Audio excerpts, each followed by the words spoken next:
पूज्य सरसंघचालक of राष्ट्रीय सरसंघ RSS माननीय मोहन भागवत जी,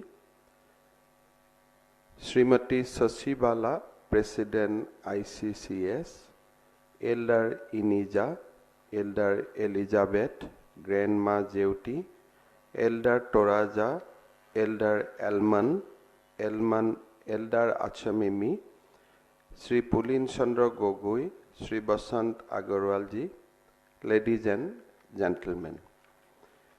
It is truly an honor and privilege to stand before you at the 8th International Triennial Conference and Gathering of Elders.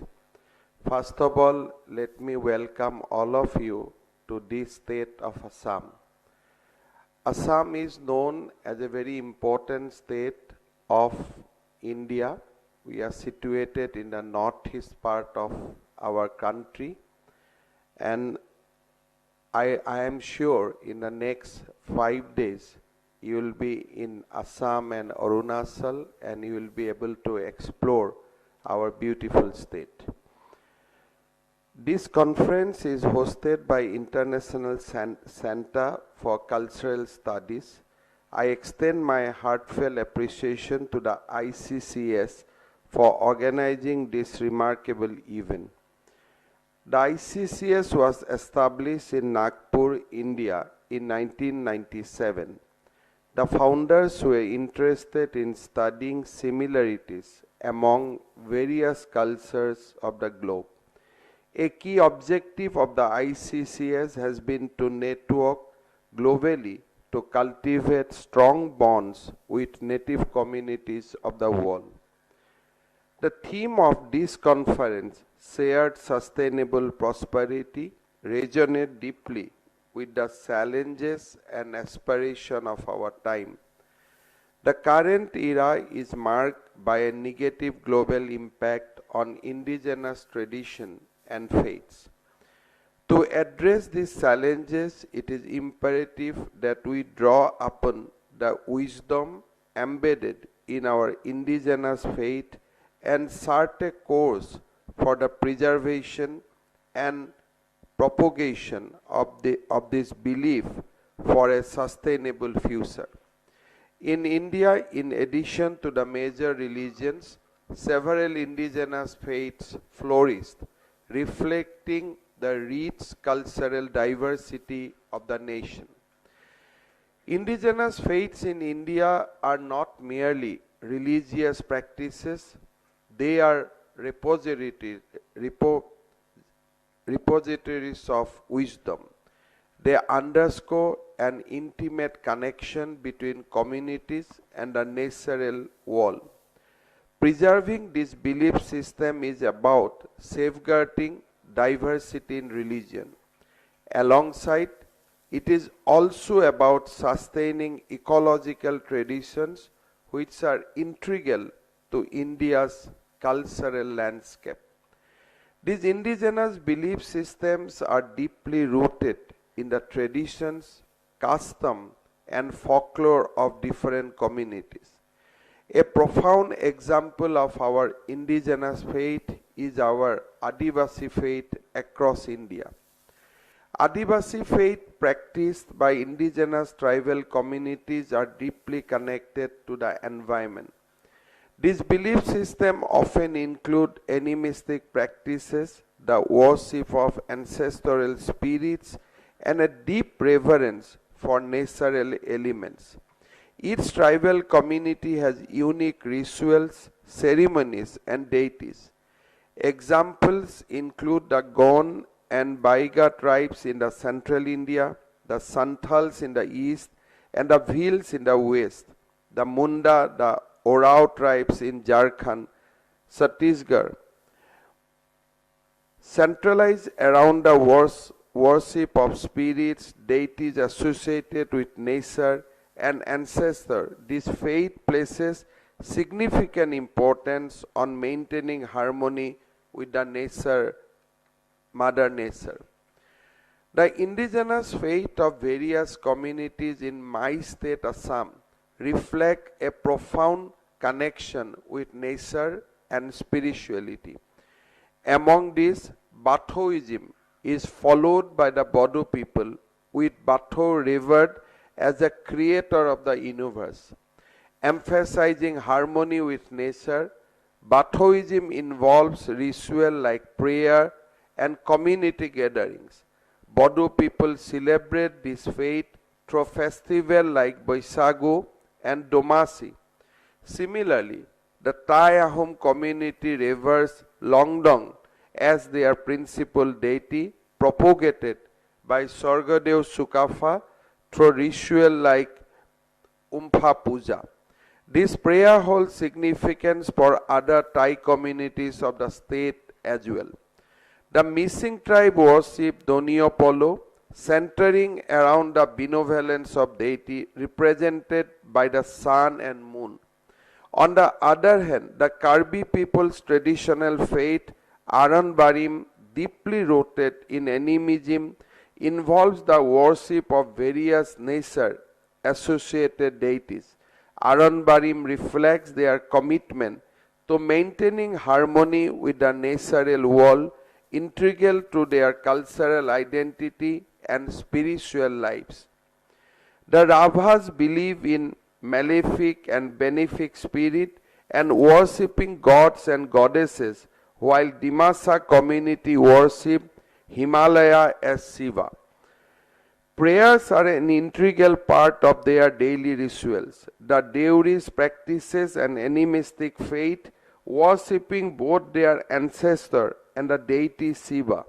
Similarly, the Sonwal Kosari community perform Baitho Puja, a form of Shiva worship.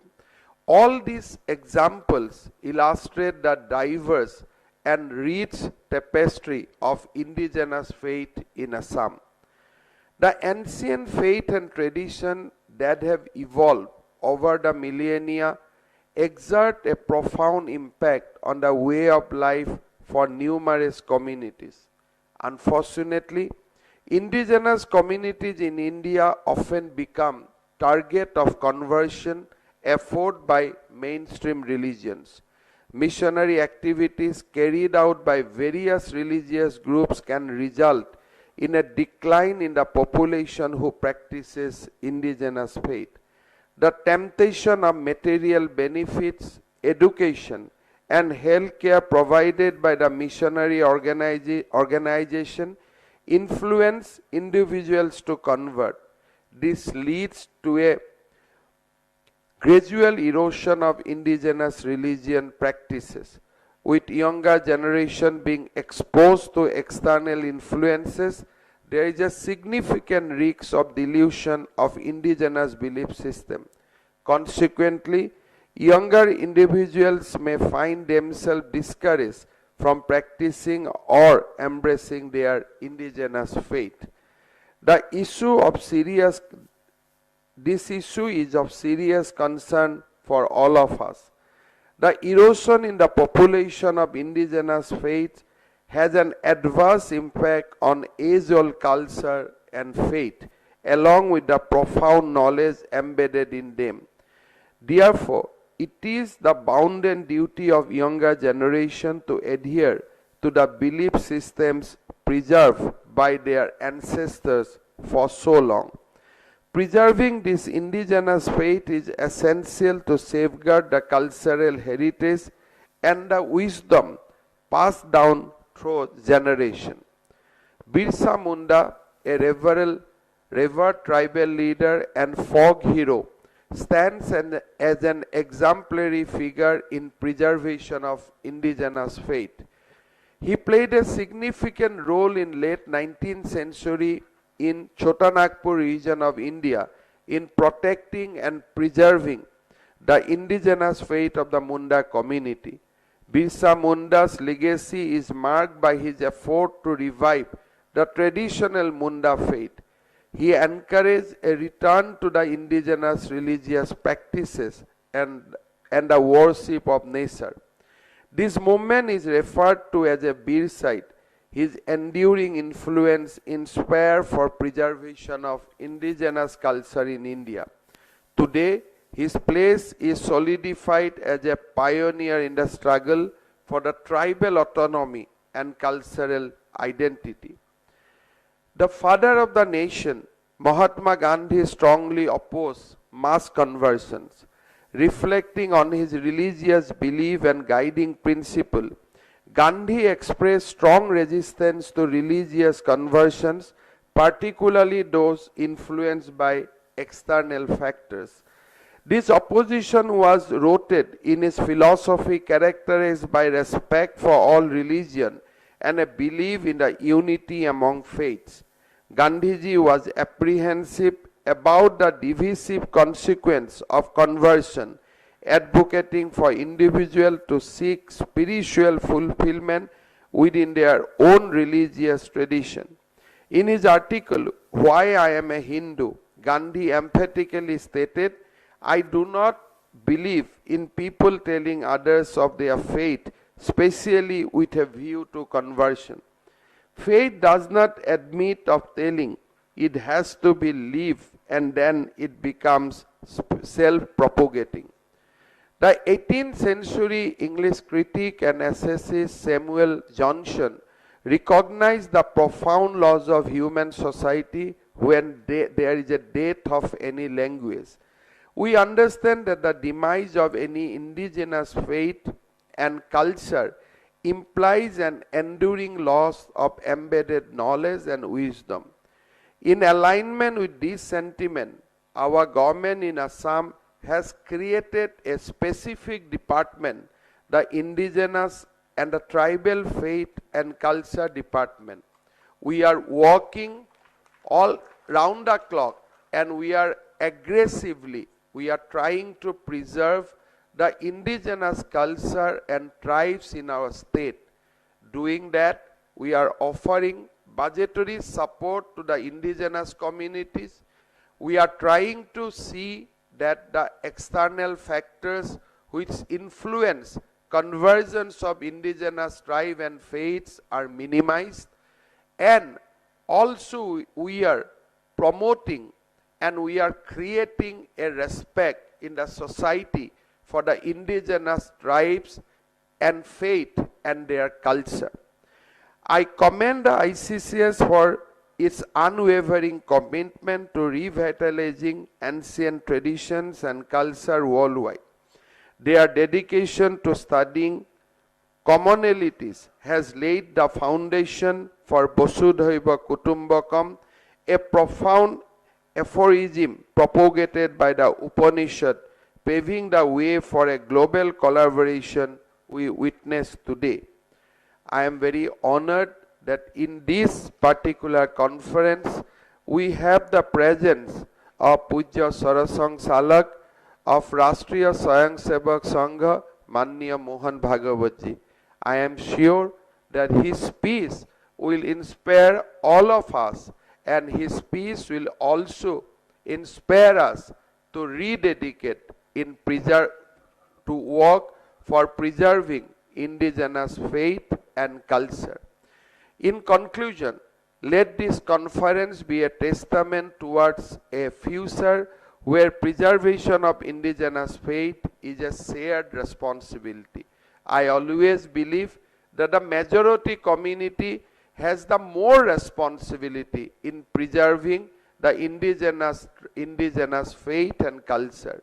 If the majority community try to eliminate the indigenous faith and culture, then that will be the saddest day for the entire world. May this insight shared by our elders pave the way for a world that preserve its tradition, nurture its ecosystem, and embrace indigenous faiths. Together, let us embark on this sacred journey towards shared sustainable prosperity. With this, I conclude my speech, and once again I welcome all of you to this beautiful state of India. Thank you so much. Jai Hind.